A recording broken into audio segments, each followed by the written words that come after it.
Here's a Macau day trip from Hong Kong this 2025. We did this DIY kasi gusto namin makita if kailangan ba talaga mag-tour or kayang-kaya siya i-DIY. First, we booked our free one-way ferry ticket from Hong Kong via the Turbojet website. Check nyo na lang yung previous video ko on how to get this. Tapos, we booked our return ferry via Klook. Alam nyo na, use the code AishaKlook para may discount kayo. We hopped on the 9:30 a.m. ferry and arrived in Macau about an hour after. Tip lang guys, you can use Hong Kong dollars sa Macau, pero sa mga bus nila, they won't give you change. It's around $8 HKD or pataka per person. So it's best na magpabarya muna kayo sa mga store sa terminal. Just buy something small like water or juice para may barya na kayo. Madaming mga Pinoy na lumalapit and sinasabihan kami na hindi daw gumagana ang Google Map, kaya maliligaw daw kami. Kaya it's best daw na mag-book kami ng tour sa kanila. But honestly guys, Google Maps work perfectly fine. Madali lang din sumakay ng taxi. So kaya-kaya naman siya i-DIY. Pero kung gusto niyo talaga na mas convenient, siguro mas okay din mag-tour kayo, pero hindi ko na natanong kung magkano siya. So from here, we walked to the Macau Fisherman's Wharf. Walkable naman talaga siya, pero medyo malayo-layo din ha. Plus, sobrang init. So make sure may payong talaga kayong dala. It's a nice area, para kang nasa Rome talaga. It's great for photos and videos. Plus, there's a nice ice cream shop here. Make sure you try the peach-flavored ice cream. Super favorite ko yun. Next, we took a bus to Senado Square. We explored different shops. We checked out St. Dominic's Church, tried some egg pie, and of course, walked up to the ruins of St. Paul.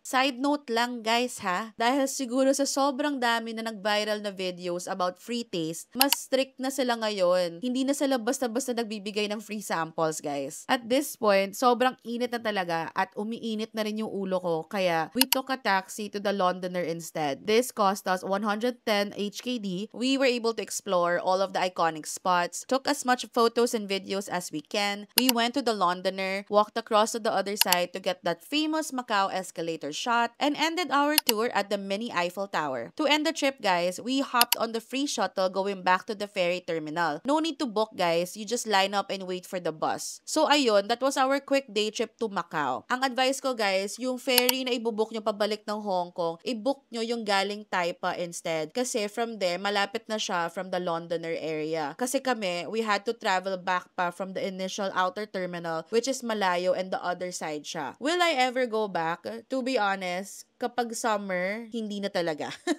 Sobrang init. Kasi grabe yung init sa Macau. Parang times 2 versus Hong Kong. Pero kapag mga cold months, game ako.